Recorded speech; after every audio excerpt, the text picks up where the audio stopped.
Hi everyone and welcome to the 55th episode of Praticamente Inglese. Hope you're doing well, guys.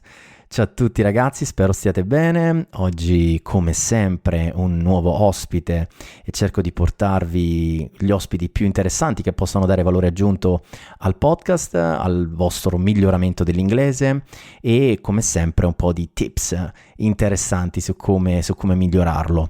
Come vi dicevo, oggi avrò un Director of Studies, ovvero un direttore didattico di una scuola di inglese, più precisamente di ABC English School Taranto. And also he's the director of ABC Linguistics in Dublin, quindi scoprirete che lui è un perfetto bilingue, è un po' irlandese, un po' italiano, e ci darà un pochino di informazioni perché gli chiederò sia una sua metodologia che è molto particolare, mi ha molto colpito e quindi insomma gliene chiederò. E poi volevo un pochino chiarire tutta la storia delle certificazioni di inglese che in tanti mi hanno chiesto di toccare come argomento e chi meglio di lui insomma ci potrà dare tutte le informazioni. Che altro? Volevo anche dirvi che sto organizzando questa room che è diventata ormai fissa tutti i venerdì a ora di pranzo su Clubhouse, l'ho chiamata Lunch Break with Italians e ci facciamo una mezz'oretta dove spero quante più persone possibili possano alzare la manina e esprimersi in inglese. Ci facciamo una chiacchierata, ci conosciamo, ma è una scusa per esprimersi in inglese, che poi tutto il mio podcast ruota intorno a quello. Rinizierò un pochino con un po' il ritorno alle origini, con alcuni episodi su frasi, idiomi, modi di dire, cose pronti all'uso da utilizzare al lavoro e non solo, quindi stay tuned. Che altro? Mi trovate come sempre su LinkedIn se volete mandarmi un feedback oppure propormi ospiti interessanti da intervistare oppure qualche feedback di cui io sono sempre alla ricerca. That's it. I would say bando alle ciance. Let's get started with today's episode and welcome to Simon Izzo. Hi Simon. Hi Mattia, how are you? Everything there? It's so nice to know you. I've heard of your podcast by so many people, and so it's nice to finally get to know you. It's a pleasure to have you here, Simon. Thank you. Of course, I will ask you to introduce yourself to my audience, but I'm very, very happy to have you here as my podcast is all about improving English, mainly improving English at work. And I know you have so many tips and so many things to tell us. So I'm very, very happy about that. So my first question to you is introduce yourself to the audience. Okay, thank you. Yeah, I will be absolutely pleased to do that. Even though it's not an easy task, because I just say that I'm a teacher. Generally speaking, when people ask me what I do for a living, I say I'm just a teacher because that's what I feel, represents me the most. But I'm actually an English teacher, usually to foreign students of different nationalities. But I'm also a simultaneous interpreter. Basically, I have taken advantage of the fact that I was brought up bilingual, given that I grew up with my feet, let's say, across Italy and Ireland, and I've turned that into my job. So I am a simultaneous interpreter, as I just said, and also a teacher. But I think you also have a school, an English school, right? Correct. That's right. I'm actually the director of studies of the school, which is based in Taranto, which is actually the city where I grew up in the first years of my life before I moved to Ireland. And then the language consultancy company that provides interpretation translation services is based in Dublin, where I spend also part of the year. Oh, that's great. That's amazing. So you are now based in Taranto.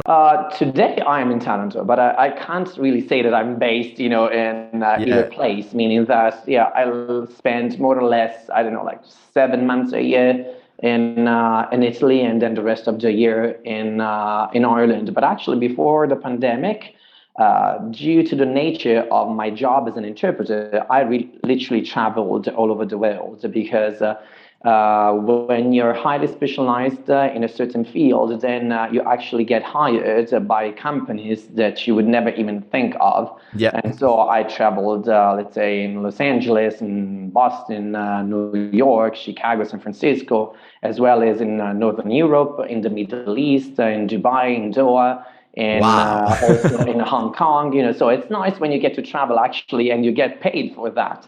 It's a little stressful because, of course, it's interpreting is a very stressful job. I mean, you're there, you're translating what people are saying, and you're not in control of what they're saying. So, and you Yeah. need to be absolutely prompt in your translation, and you cannot miss a beat.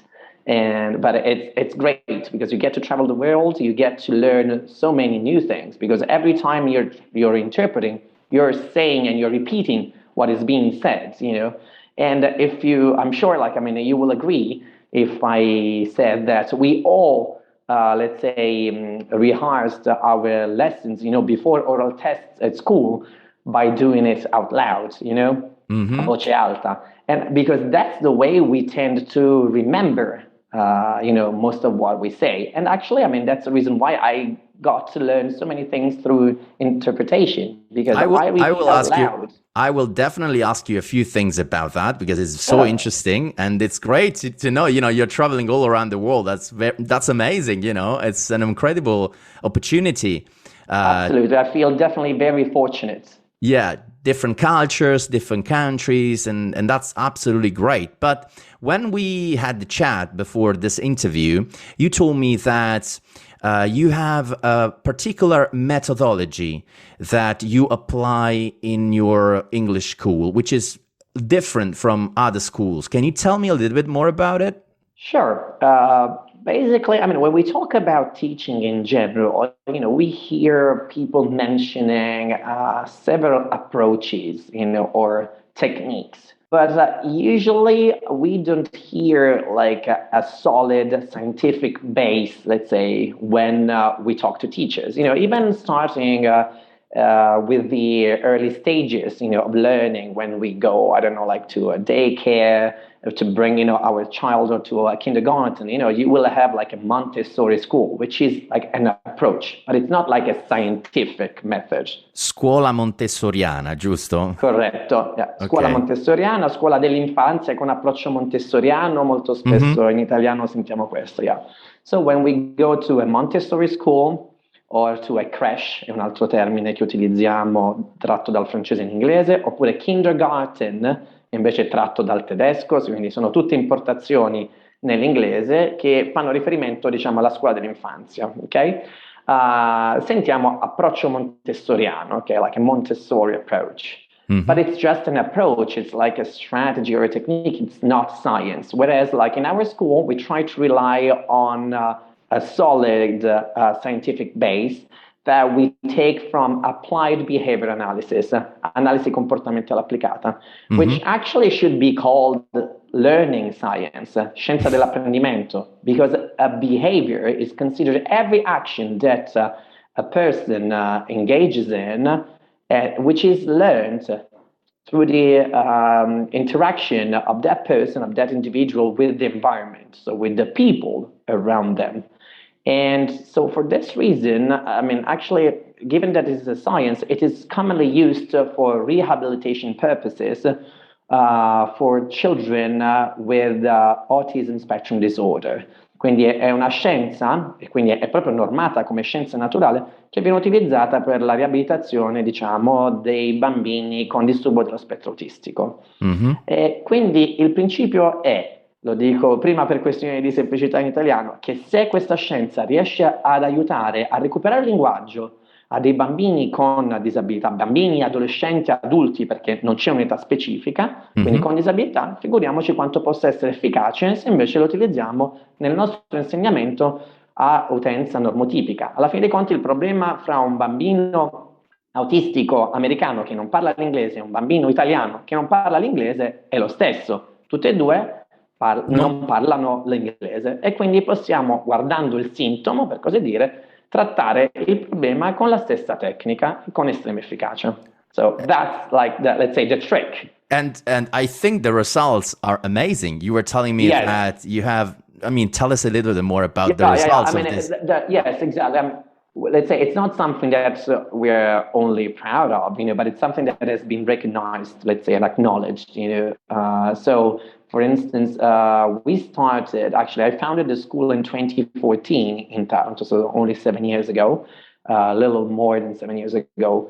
And so since day one, we basically started having our children already at age 5, which is earlier than what commonly expected, by the by the Ministero, perché normalmente a 7-8 anni si iniziano gli esami di certificazione, but we basically decided to have our students take these pass or fail tests at age 5, and we've had 100% pass rate, Wow. since the very first session.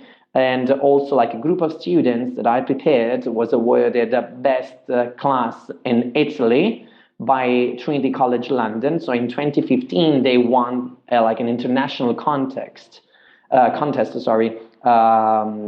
was basically arranged by Trinity College.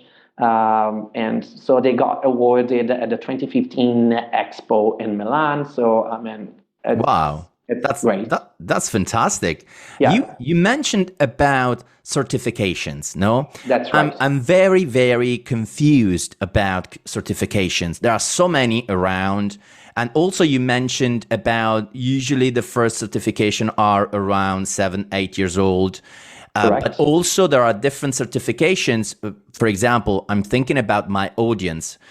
Maybe professionals or people working into different businesses, what more valuable for them in terms of, I don't know, something that you can provide on the CV as a proof that you are, a good English speaker, let's say. Correct. So if you can just give me an overview about the certification world, and that would be great because it's your job. I mean, you know more about it. So definitely. I don't know. Thank you for the question, because I'm really fond of this, because I actually think that many people start approaching the learning of a foreign language without awareness, meaning they just say, I want to speak. Okay, but speaking or being like, let's say, a good speaker and a specialized speaker are totally different things, meaning that I can converse and that might be enough. But like your podcast is, trying to provide a support for people on the workplace. And for this reason, people need to identify exactly which professional goals they have in order to define what path to take in order to get there. Right. In generale, questo pure lo spiego un attimino in italiano, perché altrimenti può essere un po' complesso. Io spiego ai genitori dei miei studenti oppure ai miei studenti adulti che vengono da me e mi dicono: guarda, ho bisogno di imparare l'inglese e devo prendere magari una certificazione, e già hanno sentito B1, B2, a me viene da rispondere colpito e affondato, perché battaglia navale. Esattamente, non sembra, ho proprio l'impressione che non sappiano a che cosa corrisponda quella certificazione, perché pensano che il B1 sia il nome del certificato. E invece non è così. B1, per esempio, è il livello che è normato dal CFR, CIFR, in italiano tradotto con QCER, che sta per Common European Framework of Reference for Languages, oppure Quadro Comune Europeo di Riferimento per le Lingue. Cosa è successo? Diciamo che quando effettivamente c'è stata un'evoluzione dell'unità europea, quindi non tanto dell'Unione Europea, ma proprio del fatto di essere comuni cittadini europei, si è deciso quindi di utilizzare questo sistema per definire dei livelli di competenza che vanno da A1, A2, B1, B2, C1, C2, quindi in ordine crescente li ho nominato. Quindi A1 è il livello più basso, e in maniera controintuitiva invece il C2 is the highest level. Okay? Right. In realtà, quando parliamo di CFR o questi livelli, è come se noi misurassimo il peso della lingua, della competenza, quindi proprio come se volessimo misurare quanto siamo, per così dire, ciccioni in inglese, perché qui il peso maggiore è, meglio è in questo caso. E io, come ben sappiamo, posso utilizzare il sistema magari italiano in chili, Oppure come per me, che sono irlandese, noi invece misuriamo tutto quanto in pounds. Ma in realtà se io ti metto sulla bilancia, Mattia, il tuo peso, la tua entità di peso rimane sempre la stessa. Si tratta semplicemente di una conversione, quindi Chiaro. secondo il sistema italiano in chili, secondo il sistema irlandese, invece britannico, sarà pounds, le libbre, ok? Quindi tu giustamente Quindi dici, cosa ci devi fare con questo certificato? Ci devi lavorare in Italia, devi andare all'estero, devi studiare e in non funzione so. di quello c'è un certificato apposta Esatto, per te, no? specifico perché ogni Stato in realtà ha una preferenza per determinati certificati, ma più quello che intendevo è anche il fatto che quando si parla, ho sentito Trinity, Cambridge, IELTS e così via, in realtà sono, come dire, sistemi di misurazione, chili, Trinity, libre, Cambridge e così via. Ma ciò che interessa è sempre che su quel certificato ci sia il livello. Quindi adesso a breve, per esempio, c'è un nuovo concorso dell'INPS, con la mia scuola siamo sede di esame, per esempio, per la certificazione che viene richiesta per questo bando di concorso, e quindi viene chiesto un determinato livello, B2 per esempio, ma viene detto questo è il livello, dopodiché indipendentemente da come me lo misuri, in Trinity o in Cambridge o in IELTS, a me non interessa, l'importante è che il CFR sia rispettato, quindi Chiaro. questa è la cosa più importante, che si faccia sempre riferimento a quel livello.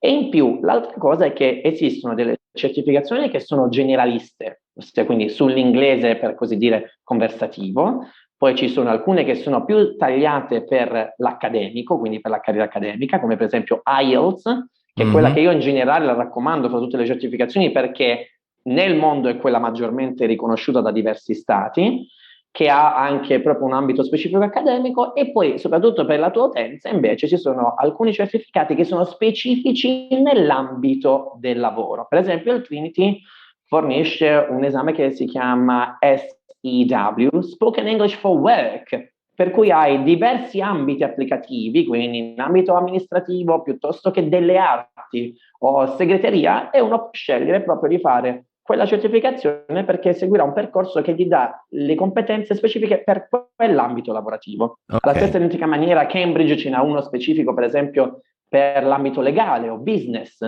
quindi o le forze armate ne hanno un'altra ancora che è riconosciuta per esempio dalla NATO, che si chiama JFLT, che è Right. specifica per le JF, sta proprio per Joint Quindi Forces. quando io decido di prendermi un certificato, lo devo capire in funzione di cosa mi servirà, no? Esattamente. Se devo andare a studiare in America, probabilmente, come hai detto tu, essendo molto nel mondo accademico, prenderò l'IELTS e mi Correct. misurerò O con il l'IELTS. TOEFL, magari in America O è il un'altra che è TOEFL, molto ok, certo, riconosciuta. certo. Invece, if you come to Ireland, IELTS is basically the only one that is recognized, or also in the United Kingdom, because I actually, let's say, completed my degrees in Ireland, in France, and also in the United Kingdom in Belfast, at the Queen's University of Belfast. And for instance, my foreign colleagues, my fellow students who came from other countries, I mean, all had to take the IELTS exam because even in the United Kingdom, the Home Office, so il Ministero degli Interni, will not accept Cambridge certificates, for example. Right, definitely. Thank you very much You're because welcome. I'm not confused anymore Great. after And after I you. feel like I have, let's say, partially at least, fulfilled my duties when people tell me, Definitely okay, now I have an idea. At least I know how to orient myself because otherwise correct. it's like, I want a certificate, Yeah, but yeah, no, no, then you no, get one definitely. which will be no use to you. And that's a pity because it's an investment of energy, money, passion. So Definitely. So thank you very much for this explanation. you're And welcome. also, you mentioned, I mean, before you're traveling the world also because you are an interpreter. Correct. So can you tell me a little bit more about, things are like difficult during your job? Sure. I think is a state of mind. I mean, you need to train your mind to listen to someone and straight away to translate in another language. So if you can just tell us what more difficult in your job and things that Sure. With great pleasure, actually, because I wish there were more interpreters, because there's a lot of demand actually from the market, and many times I cannot basically meet the requests that I get, and so I have to refer them to other people, to other colleagues of mine, even though I have like a solid team, of people, but sometimes we're not enough. So it really depends on what you're looking at. Meaning, as you said, it's difficult to translate on the spot. But if you think about it, even if you were just repeating with 2 seconds or 3 seconds delay what I'm saying, sticking to the same language, se facessimo adesso questo esperimento, io parlo e tu con un differimento di 3 secondi ripeti sistematicamente e pedissequamente quello che ti dico io, probabilmente troverai a un certo punto una difficoltà perché ti incarterai. Quindi questa è già una cosa, come dire, difficile da fare indipendentemente dalla transizione a un'altra lingua. So this requires a lot of training and practice, okay? Mm-hmm. Then it also depends on the context, meaning that sometimes, I don't know, like last week, for example, I was interpreting at the Bari International Film Festival, and I basically interpreted for well-renowned filmmakers. So I interpreted, for instance, for Leo Carax, because I interpret also in French. Ah, okay. I told you, I did basically my master's degree and PhD in France. So Leo Carax just won the Cannes Film Festival as a best director with a movie in which actually starred Marion Cotillard and Adam Driver. Then I also had the chance to interpret for Helen Mirren, the Academy Award winner, who's very popular actually in Puglia because she owns like I think a mansion house or something like that. I watched a couple of videos with Checco Zalone, with Helen Mirren. It was very nice. Yeah, exactly. And so I was like on stage with these people or in the press conferences, in front of a camera. So sometimes that kind of pressure, knowing that you will have so many people, judging you for your performance, in that moment, obviously makes things a little more complicated. And other times you're talking about interpreting in very specific fields where just one wrong term might cause huge damage. Mm-hmm. For instance, sometimes I interpret in the neuropsychiatric field. And for this reason, like I have to make sure that what I'm interpreting, like usually I'm interpreting for doctors, who train other doctors to be, or analysts to be, and I need to make sure that whatever I say is absolutely precise. Perché altrimenti sarebbe come tradurre un dosaggio sbagliato di un medicinale, invece di dire 5 milligrammi dico 50 milligrammi, per esempio. E fai il danno. Sembra 1-0 che dovrebbe essere una nullità, ma invece fa una differenza enorme. Certo. So sometimes, it's really about that, and in order to be a good interpreter, you definitely need to be able to handle pressure. You need to be prompt and flexible. And you also need to be able to predict the speech, meaning that somehow you need to become so much the speaker, devi interpretarlo proprio come se fossi un attore, nel senso che ti devi proprio calare nella sua parte, that you will be able to predict the rest of the speech so that you're basically already on the right track instead of basically, getting, let's say, caught completely off guard. Right. So, You need to know that in this podcast, we always ask to our guests 3 tips in general, useful tips to learn, to improve, mainly to improve, because my audience is more like intermediate. As you said before, B1, B2 kind of, that's the level. Yeah.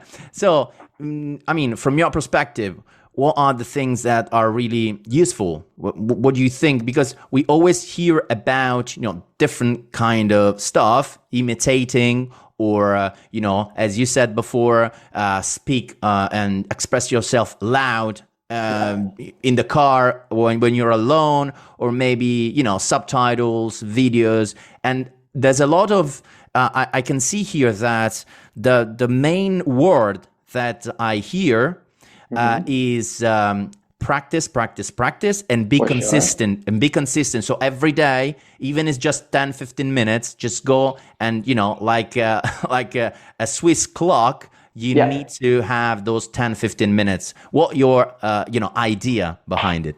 Sure. So definitely, as you said, practice. And the problem is also qualifying what practice is.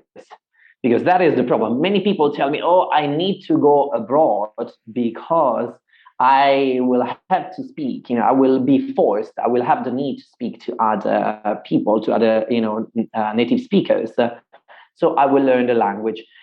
I don't totally agree with that, meaning that noi abbiamo anche in Italia tantissime altre nazionalità che vengono a lavorare, per esempio, no? Si trovano magari un'attività commerciale in cui lavorano e si fanno capire ma quanto è pulito il loro linguaggio. E questo è il discorso. Perché non è pulito, per esempio, magari non so, io mi ricordo anche di una collega inglese che è venuta in Italia a lavorare e lavorava in un negozio di scarpe e si faceva comprendere perfettamente, ma il suo italiano in realtà non è mai arrivato ad essere perfetto. Oppure ho anche in passato interpretato per una squadra di pallacanestro con giocatrici americane che militava nella Serie A, che nonostante sia stata in Italia per tanti anni, non è mai riuscita ad arrivare ad un italiano ottimo. Per quale motivo questo? Perché è vero che lì in quel posto sicuramente sarai esposto al linguaggio pulito degli italiani, o al contrario, quando noi italiani andiamo fuori siamo esposti al linguaggio pulito magari degli irlandesi a Dublino. Ma quanti italiani si prendono la briga di dirti attenzione Mattia, non si dice così. Per esempio, se io dico magari sono un irlandese che viene in Italia a lavorare, dico ad un mio cliente, se lo saprei te lo direi. Quanti clienti si fermerebbero a dire guarda attenzione Simon, devi dire se lo sapessi te lo direi. Capiscono esattamente quello che noi abbiamo detto e praticamente vanno avanti con la conversazione senza correggerci, creando così quello, magari un argomento che avete già trattato, quello che viene chiamato fossilized mistake, quindi un errore fossilizzato, ossia siccome la conversazione va avanti e io ho commesso un errore e non ho ricevuto la correzione, sono convinto di conseguenza che quello che ho detto vada bene o che comunque sia mi porti a casa il risultato. Di conseguenza non vengo corretto, vado avanti e ripeterò, sarò più incline a ripetere quell'errore convincendomi che sia corretto. E pertanto, d'ora in poi, il mio secondo periodo ipotetico sarà sempre se lo saprete lo direi, se avrei fame mangerei e così via. Quindi questo è un fossilized mistake, ok?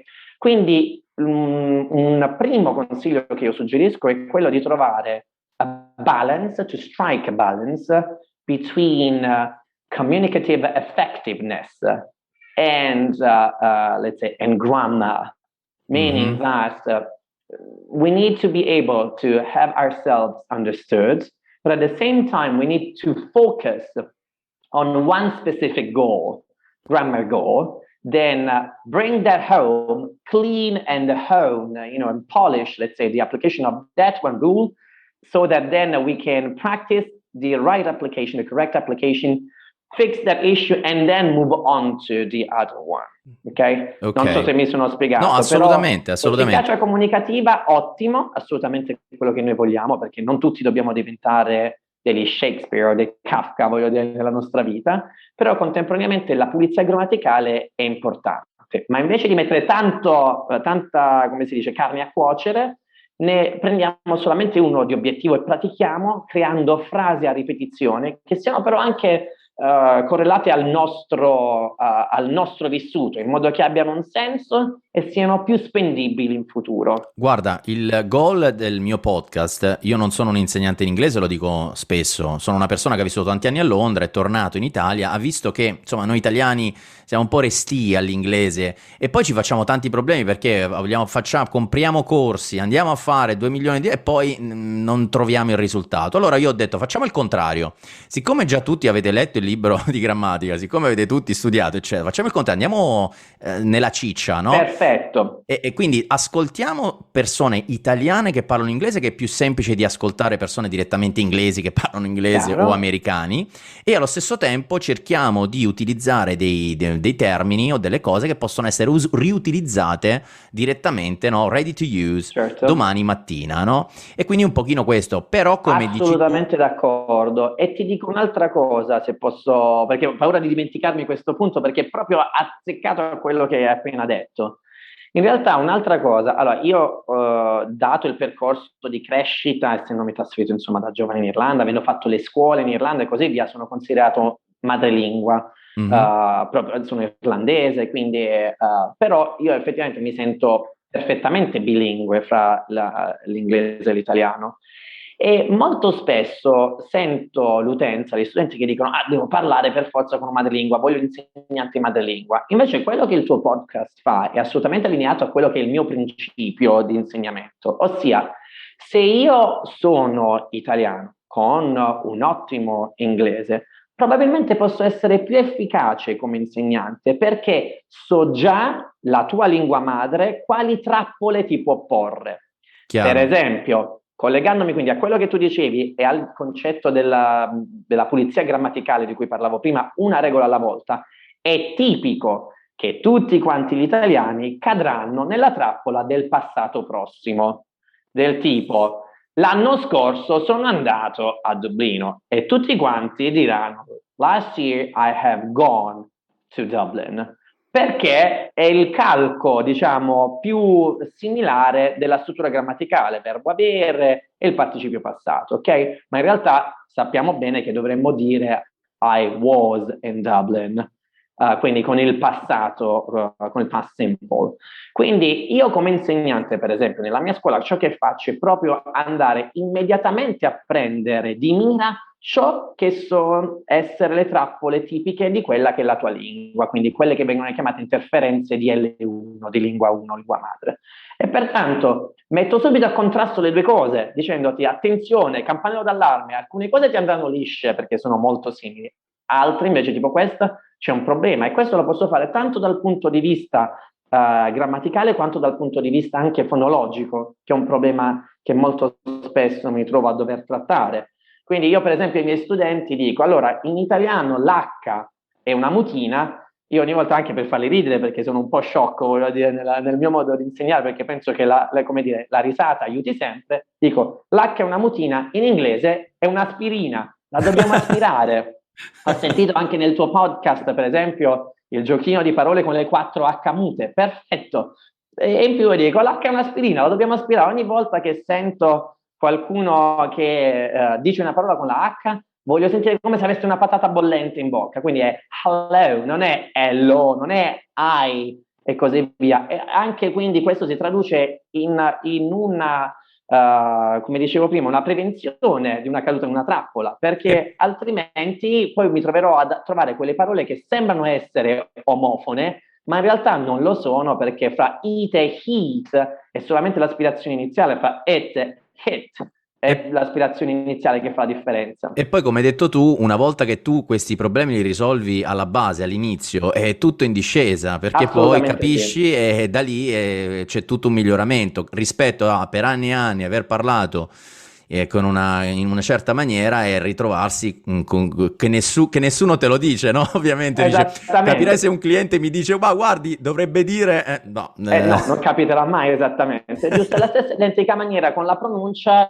quando sento magari alcuni miei amici italiani che vengono e dicono: ma voi irlandesi o voi inglesi, però come se fossimo la stessa cosa. Io ci tengo a fare una distinzione netta tra Irish e British, perché sono molto, come dire, di parte ovviamente per la mia nazionalità irlandese. Però mamma mia, come siete pignoli. Io ho detto, quella cosa ho detto, è la stessa identica cosa.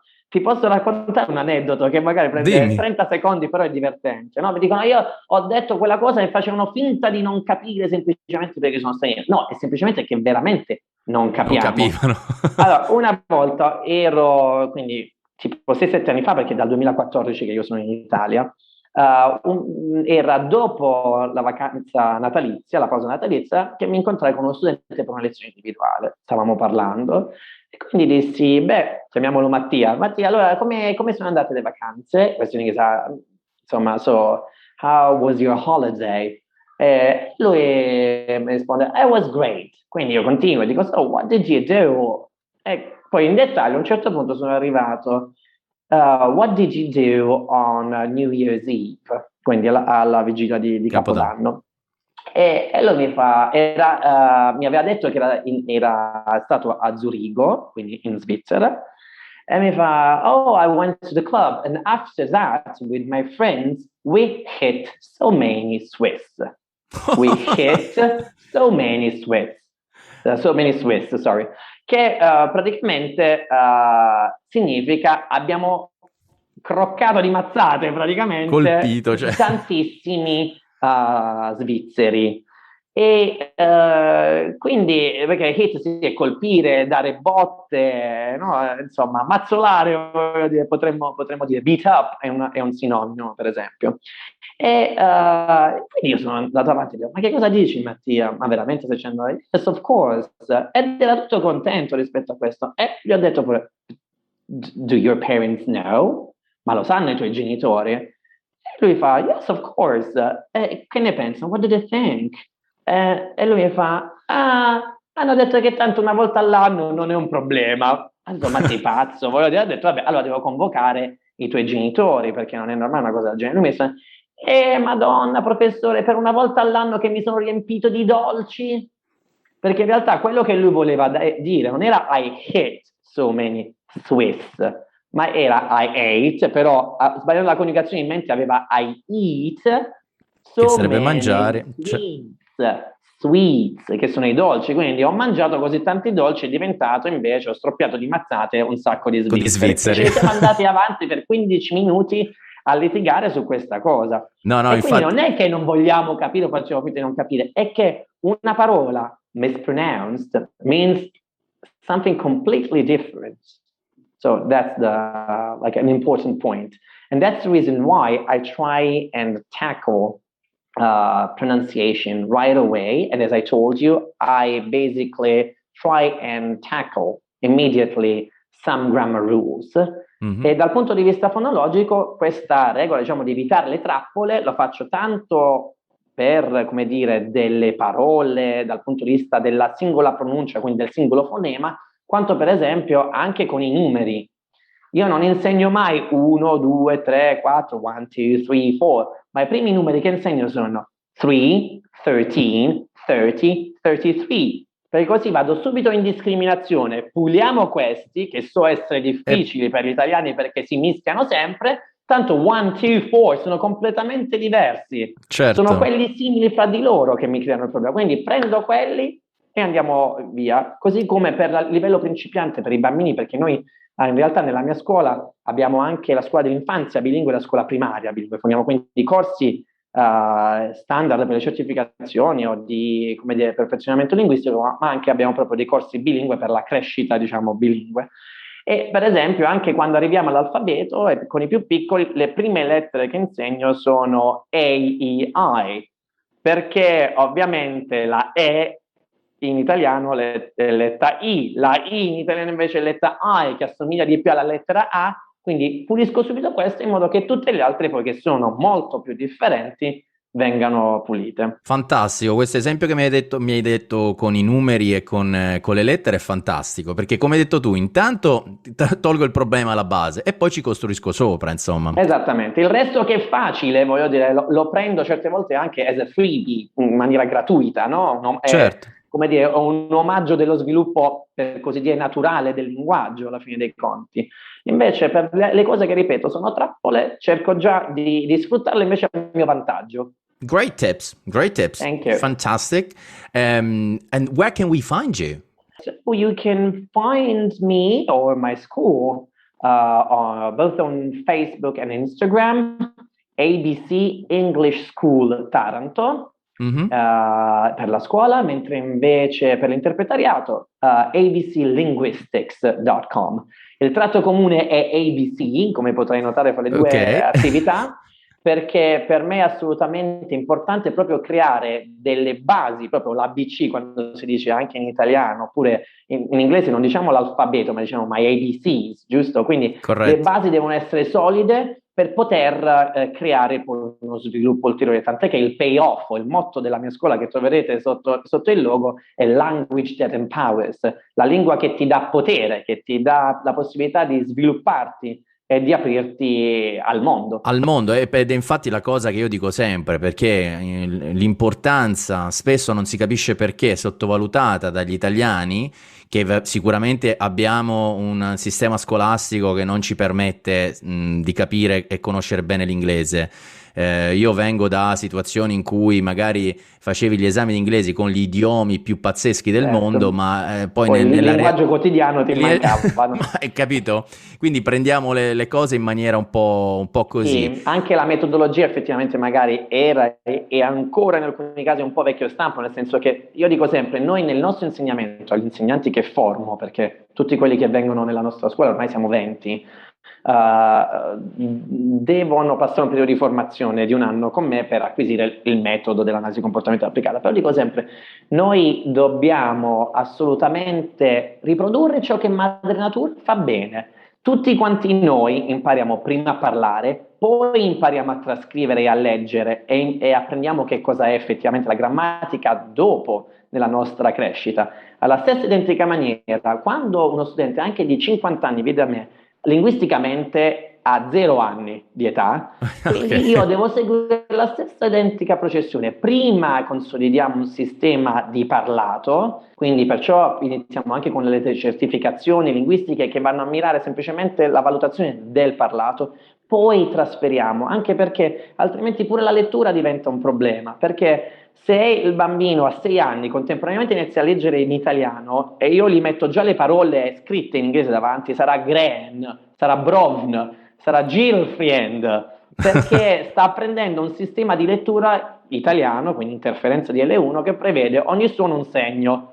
E invece in inglese ovviamente non è così, quindi io prima consolido la parola e poi ti dico guarda che questa si scrive così. Perché tanto l'abilità che meglio si presta al successo della nostra vita è il parlato, Oh, non il... E anche, guarda, per esempio, come interprete esiste anche la lingua dei segni che è oggetto dell'interpretazione, che è ormai definita anche essa stessa una lingua. Anche chi è non udente prima inizia a parlare tramite i segni e poi inizia a scrivere. Proprio perché non esiste nessuna comunità al mondo, proprio non c'è ricerca scientifica che possa provare al contrario, che prima inizia a leggere, a scrivere e poi inizia a parlare. Quindi per quale motivo se apprendiamo una lingua straniera dobbiamo utilizzare un ordine che invece è diverso da quello che tutti quanti noi, in maniera, voglio dire, naturale, secondo l'evoluzione, voglio dire, di Darwin abbiamo imparato a fare per prima? Perché dobbiamo fare invece l'involuzione della lingua? fantastico, fantastico. Thank you very much, Simon. It was so Thank you. useful. Your interview. You gave us so many tips and things to think about. Yeah, In, it's food for thought. yeah, food for thoughts. And also, I would like to remind to my audience that, of course, Praticamente Inglese is almost everywhere as well. I would like just to, mention as usual that I'll try to do my best to be online once a week, once every 2 weeks maximum. That's my goal. Also, I would like to wish you a great week ahead, and I'll see you in the next episode. Bye, Simon. Bye. Thank you very much, Mattia. It was great. Thank you. Bye. Thanks to you. Bye. Bye bye.